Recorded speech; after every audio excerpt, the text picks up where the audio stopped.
$100 and it's awesome and it's red and it's silver, come buy it.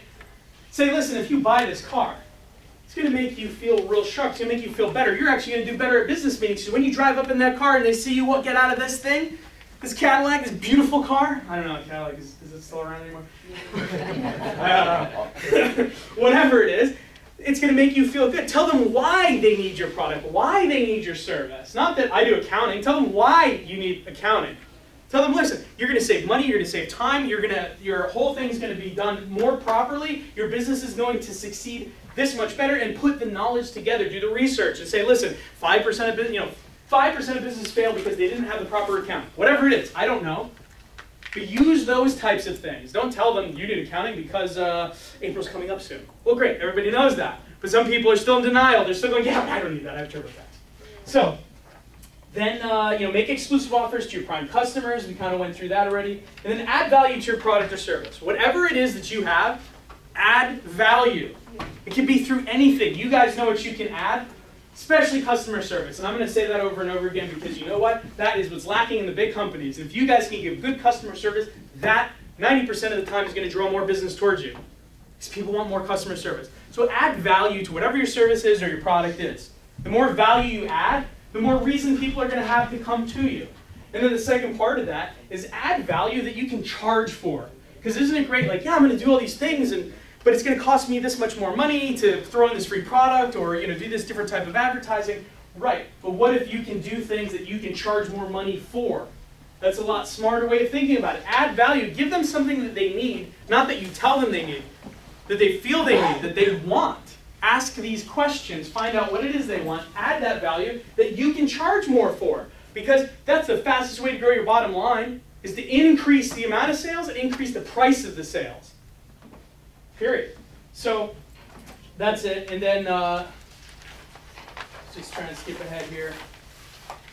Yeah, what can you give away for free? Customer service, friendliness, relationships, information. You give all that stuff away for free, it doesn't cost you anything but your time.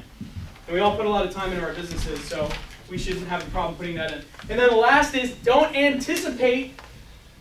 react, anticipate. If you're reacting, it's what I was talking about before. If you're always reacting to what's happening in industry, it's not going to be good for your business, and chances are it could drive you out of business. But if you're able to anticipate what's coming up the road like we did, and we said, look, if we continue to be a production company, we try to continue to work with these other ad agencies, man, the business is just going to keep drying up. People are going to keep cutting their ad dollars, which is going to filter down to the ad agencies, and they're not going to pay us as much money, or they're not going to do as many productions. Let me give you an example, and this is when I decided to change it. 2 years ago, prior to 2 years ago, Sears was doing, by the time spring came around, Sears usually did about 23 commercials, 23 national television commercials. 2 years ago, and this is when I made the decision to change over to an ad agency, they had done 3 by the spring. That's a big difference, and that affects a lot of people. So, we needed to adapt, we needed to change. How can we do this differently? How can we do it better? And that's what you need to do. You need to say, okay, what's coming up the pipeline? What's happening? And that's where this whole thing gets tied into social media. Social media is there and you know it and you're not using it or you're not using it effectively. It's the new way, and it's not just the only thing, it's just a piece of the new puzzle. And if you can fit that into the way that you change your marketing, then man, it's going to start to happen really quick. Here's a couple quick examples of companies that didn't anticipate change, but companies at the exact same time that were usually smaller than the first company actually succeeded. Caldors, if anybody remembers what the hell that is. Caldors failed. They went bankrupt, completely belly up. Walmart at the same time grew. They're now the largest company that does retail in the entire world. Napster, if anybody remembers that or stole music off of it. Are they around anymore? No, they're not around. They went bankrupt years ago. iTunes is the largest online music library that people pay for. TWA failed. Southwest expanded. Blockbuster, man, I think I've seen a couple around. I don't even know why they bother anymore. I actually think I saw a TV commercial. They're still in Chapter 11. It's been how many years? Blockbuster absolutely failed, and Netflix became a multi-billion-dollar corporation, sending DVDs through the mail. You tell me. It's because Netflix, it's because Walmart, it's because iTunes, which is Apple, and it's because Southwest anticipated the change. They knew what their customers were going to want. They knew where the direction was going, and they anticipated they did it first.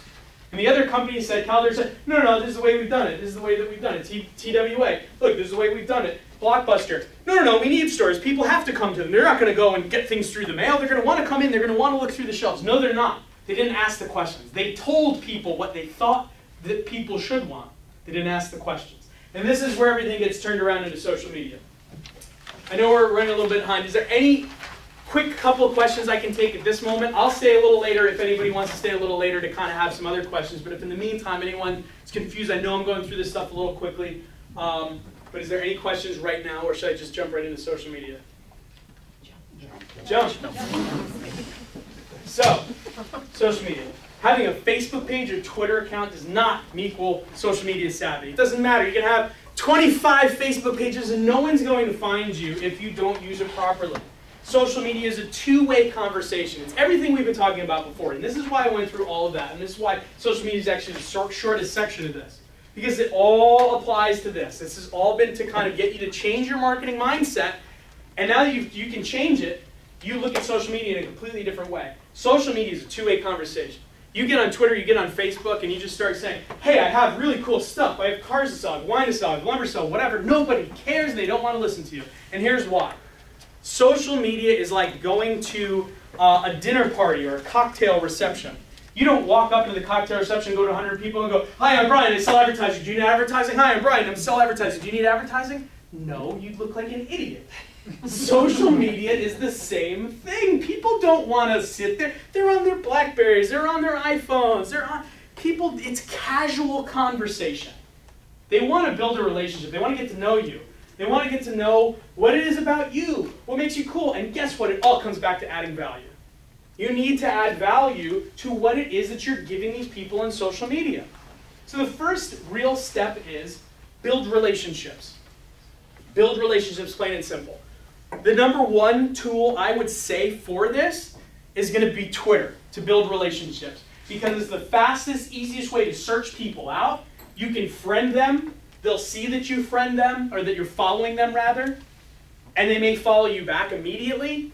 Sometimes they won't. But you want to get a Twitter page. If you don't have one, like I said, I'm not going to explain how to do it here today. Go to YouTube. Hope you all know what YouTube is. Go to YouTube and search, how do I set up a Twitter page? How do I set up a Facebook page? There's all this stuff on there. It's a 5-minute video. You click, click, click. It's actually very easy. And if you don't feel comfortable with that, I'm sure you have a son or a daughter or someone in college, or even just hire a college intern, for God's sakes, and say, give me a Facebook page and a Twitter account and a blog, and I'll figure out what to put in there. Show me where to type, and that's what I'll do. If that's what you have to do, awesome, because how to make it doesn't matter. It's what you put in there, the content that matters. But first is the relationships. So social media isn't about selling, it's about creating these relationships. And once again, it goes back to the wine example that I was giving you. If I send out a bunch of direct mail to a bunch of rich folks and say, hey, I have wine, come buy it, they're going to throw it in the garbage. But if I invite them, I give them something, they're going to respond to it. Bless you. It's the same thing with social media. If I give them something, if I give them knowledge, if I give them something that's in my industry, like, listen, hey, I'm going to talk about this in the industry, how to do this better. There's a lot of people on there that talk about social media, how to make social media better. And I've supplied you with a list of some folks that you should follow on Twitter, and you can see how they do it. Take note. It's always best to model somebody that's already doing it properly, see what they do and how they do it, and do the same thing. Obviously, don't say the same things they're saying. You'll look ridiculous and people won't follow you, but just see how they do it. So once you start to create these relationships, and on Twitter, you find people, you follow them, hopefully they follow you back, and sometimes they don't, a lot of the times they don't. And you go, well, okay, I went onto Twitter and I started following a bunch of people, and I followed 1,000 people, and I have 4 people following me. What do I do next? Well, the problem is if you just go on there and follow people, it doesn't matter. Now you're just reading what they're saying. You need to start communicating to them. And I'll give you a couple little quick tips, because I know Twitter's kind of a weird thing. They use a lot of weird things. The @ symbol is if you @ someone, like my company's Twitter handle is 24DP, right? So if you send a message on Twitter and you go @24DP, I will see that. I will see that you are speaking about me. That's how you start conversations. That's how you build relationships. Just by friending somebody on Twitter doesn't mean that they're going to follow you back or they're even going to listen to you. But if I'm looking through Twitter and I'm trying to find people in my industry, and here's the best thing about it, and it's on one of the back pages there, it's search.twitter.com. And my handwriting's terrible, that's why I printed it out. Search.twitter.com. Go to that and look for things that are in your industry. Search keywords. If you're in the lumber industry, search lumber, search sawmills. If you're in the wine industry, search wines. Find the people that are discussing these things. And when you do the search, you'll see everyone that's talking about it currently, live, up to date. It'll say, like, 1 minute ago, so-and-so said this. You see these people, you find them.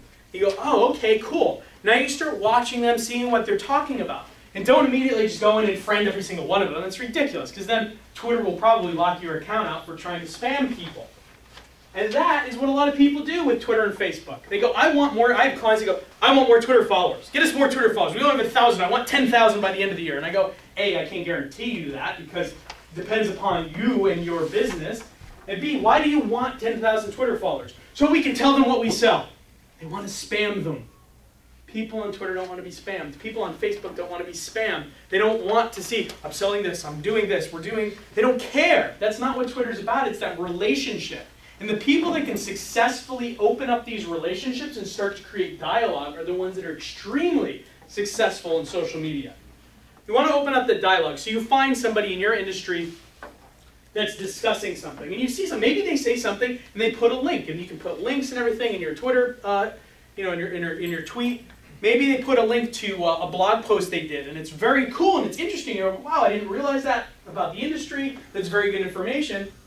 Tell them that. Send them a message and say, that was really good. We really liked your blog post, blah, blah, blah. They're going to see that you said that. Now you've created dialogue. You're not asking them for something. You're thanking them for what they gave you. And then guess what?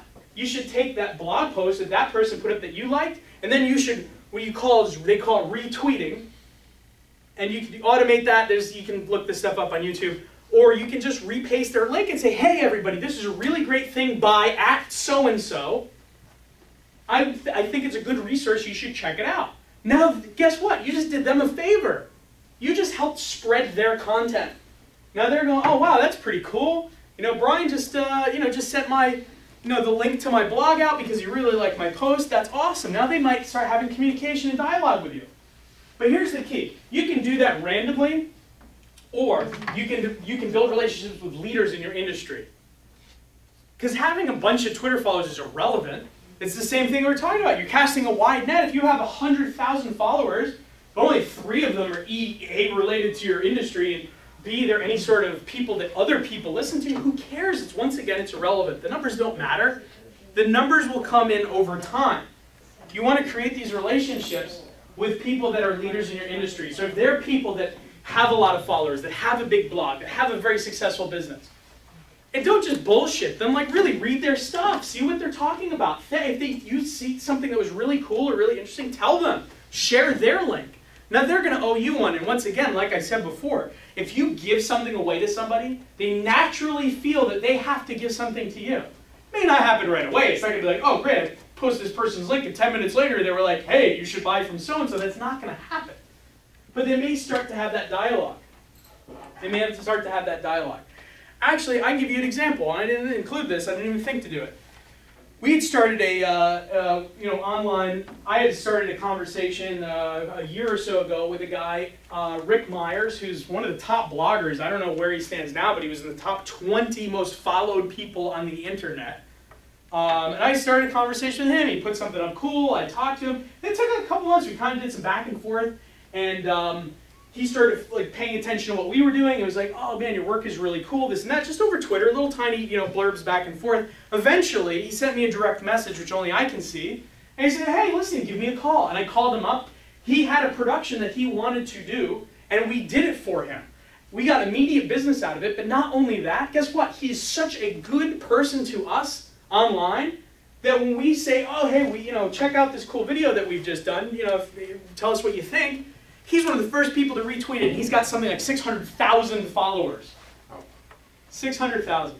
So that's pretty cool stuff. It's very powerful. Like I said, that's not going to happen overnight. You can't expect to go home, start a Twitter and Facebook page, and all of a sudden this stuff is going on, but you can immediately start